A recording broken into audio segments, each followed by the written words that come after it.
What's up everyone and welcome back to the channel. Today we've got Charles Oliveira issuing a challenge, DC slamming Woodley, Derrick Lewis's hilarious post, and much more. Don't forget to like this video and subscribe to the channel to see more videos just like this. Now let's get into it. Charles Oliveira says he's waiting for Conor McGregor fight and targets UFC 274 in Rio. Charles Oliveira is looking to get paid. The UFC lightweight champion is now looking ahead at 2022. And while he does have a title defense bout looming sometime in the new year against Justin Gaethje, Oliveira made it clear that he wants to do battle with Conor McGregor. After submitting Dustin Poirier at UFC 269 earlier this month, Oliveira made it clear that if the Irish former lightweight champion wants to meet him in the octagon, the Brazilian would be ready and even has a target date. Case in point, during an interview with Sherdog, he said this: "May would be a wonderful date. Conor challenged me asking a date and tweeted Ireland versus Brazil too. Not only him, but also myself and all the world wants to see that fight. So let's make it happen. I'm waiting for him in May. It may be in welterweight, lightweight, or middleweight, with my title on the line or not. Just choose and I'll be ready." McGregor is still nursing a broken leg, and his MMA coach, John Kavanagh, said they're targeting a return in the summer of 2022.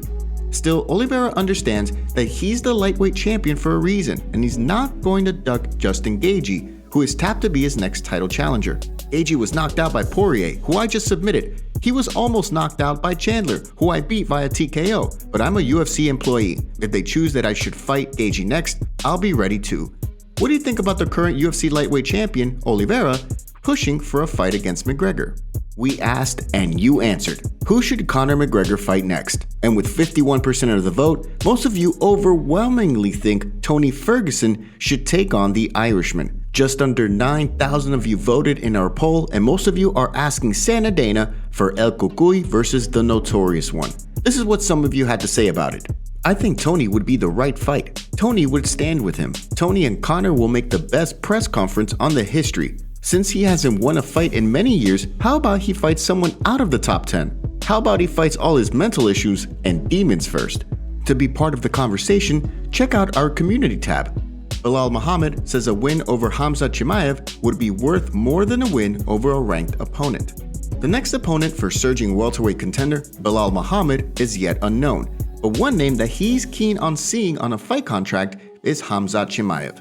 Belal is coming off his second straight win over a former welterweight title challenger in Stephen Wonderboy Thompson, having dominated him last Saturday at UFC Fight Night 199, winning by decision. He also beat Demian Maia earlier this year and is unbeaten in his last 7 fights. He's now ranked number 5 in the UFC welterweight rankings and has called out Kamaru Usman, the champion, and Leon Edwards. But he's also open to fighting the much-hyped Khamzat Chimaev, who is undefeated in his MMA career, is 4-0 all finishes in the UFC, and has looked dominant in the octagon in every outing. Khamzat has also been calling out everyone under the sun, even Brock Lesnar, and he does have a lot of momentum going for him right now, to the point where fans want to see him fight ranked welterweight fighters. Muhammad fits the bill, and even said that a fight against Khamzat, who is ranked number 11 of all the UFC welterweights, would be better than fighting someone like, say, Colby Covington, who is ranked number 1 and just fought for a title. Case in point, during an interview with MMA Junkie this week, he said this: he has the most hype in the division right now. He has that McGregor X Factor stardom right now, where it's like the fans think he's untouchable, the boss thinks he's untouchable, they all think it's just a matter of time before he becomes champion. So for me, if I beat him, I steal all of his hype, and I think it's worth more than beating anybody ranked in the division. Even like beating him is probably worth more than beating Colby Covington, just because of all the hype he has right now. Muhammad is certainly thinking tactfully here and seems to understand that it's all about the hype train, the momentum, and getting the fans on your side. Just look at Sean O'Malley, who until recently was the quote unranked champ, getting a ton of hype, airtime, interviews, and was even on the main card of UFC 269 this month, compared with former champ Dominic Cruz and Pedro Munoz, who are ranked higher in the division, but were fighting on the prelims. A move to fight Khamzat is all about strategy, because if you beat him, now you're the guy who put a stop to someone who is being dubbed as the most avoided fighter in the UFC at the moment. But what do you think? Do you want to see Muhammad fight Khamzat? Is this a good move for Muhammad to fight him? And who do you think walks away with the W in this one?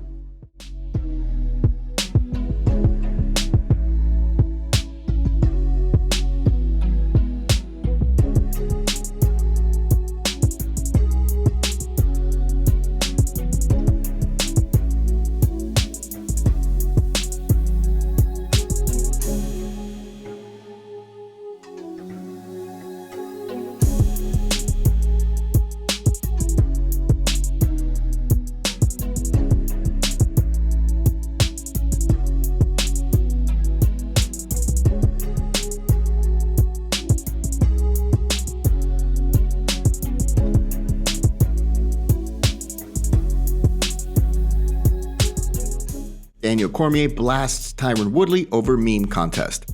When former UFC welterweight champion Tyron Woodley face-planted on the canvas at the Amalie Arena in Tampa, Florida last Saturday, it sent shockwaves throughout the fight world. Woodley had a chance to avenge his decision loss to a YouTuber turned boxer in Jake Paul, but was met with a devastating right hook that turned his lights out. In the aftermath of the fight, Woodley tried making lemonade out of meatballs and actually announced a meme contest for who can create the funniest meme of him laying face first on the canvas. Woodley says he would give $5,000 to whomever could make the funniest meme. One person who is very familiar with memes of themselves is former UFC light heavyweight and heavyweight champion Daniel Cormier. Memes of DC crying following his TKO loss to John Jones in 2017 hit the internet immediately after that fight. That result was later overturned because of a positive drug test for Jones. But back to Woodley, as DC slammed the former welterweight champ for being self-deprecating following his loss and questioned why he's doing it. Case in point, this is what he said on his ESPN show co-hosted by Ryan Clark. It's not a good look. That's a bad look. So you know what's worse? The after. I don't know what T Wood doing on social media. He posts a knockout. He make a contest about. It's like Jake Paul is beating these dudes so bad that they start to make fun of himself. DC then goes on to mention a similar situation with Woodley's friend, Ben Askren, who didn't last a round with Paul before he too was knocked out earlier this year. Following that fight, Askren was making fun of himself, even at the post-fight press conference. DC does give credit to Paul, saying he's a much better fighter than people give him credit for, and wonders if fighting Paul is a risk worth taking. DC is clearly not for it, but are you? What do you think about Tyron Woodley's actions following his knockout loss? Everybody, the whole Florida, what's up? I'm off the injury list, and these little don't want to sign the contract. The contract's been handed. It's in their face. They know I'm off the injury list. I'm trying to get some paychecks. But in the meanwhile, since I can't rip these up, I'm gonna go rip these mountains up.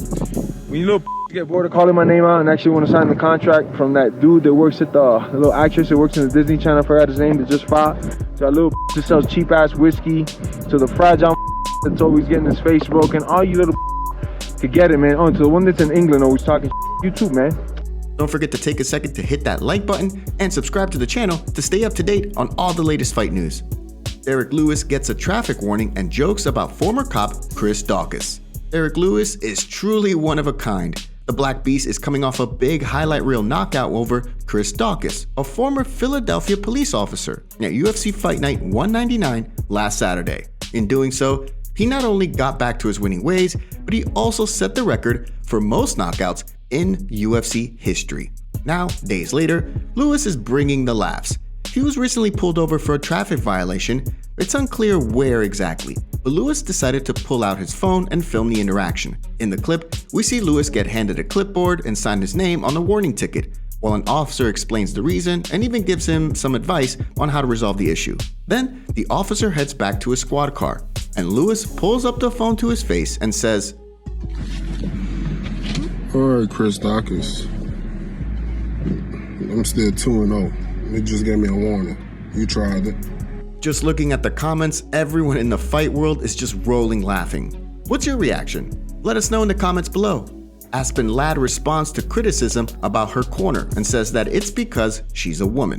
UFC women's bantamweight contender Aspen Ladd's camp has been getting a lot of criticism over her last fight this past October at UFC Vegas 40. The reason? It was over the way her MMA coach and romantic partner Jim West communicated with her in between the later rounds of her 5-round main event featherweight bout against Norma Dumont.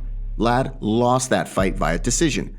It was her first fight in about 18 months and in a higher weight division. West caught a lot of flack for cursing and questioning Ladd and trying to motivate her to just do better in the fight. So many former and current fighters, and even in the media, they made videos and criticized Jim West over this, including Miesha Tate, who has been in a war of words with Ladd over the last few weeks. Well, this week, Ladd was asked about this in an interview with Mike Heck, and she defended West, saying she's heard much worse, and that this wouldn't have mattered if she were a dude.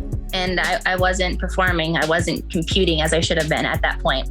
But that's something where it's an individual thing. And not only that, I think the reason people attach to that so much is, honestly, if I was a dude, they wouldn't have cared. And if there wasn't the other relationship there, they wouldn't have cared. and then it got a lot of undue attention. And no, I don't think there's anything wrong with it. Then, in subsequent comments, Ladd said she thought it was unfair for Tate to speak about this, accusing her of projecting, given Tate's experience with her former boyfriend and coach, Brian Caraway, years ago prior to her first retirement. But what do you think? What are your thoughts about Jim West's cornering of Ladd during that October fight? And do you agree with Ladd in that if she were a male fighter, this wouldn't even be an issue? That's it for today's video. Don't forget to smash the like button and subscribe to the channel to see more videos just like this. Happy holidays out there to everyone. See you next time.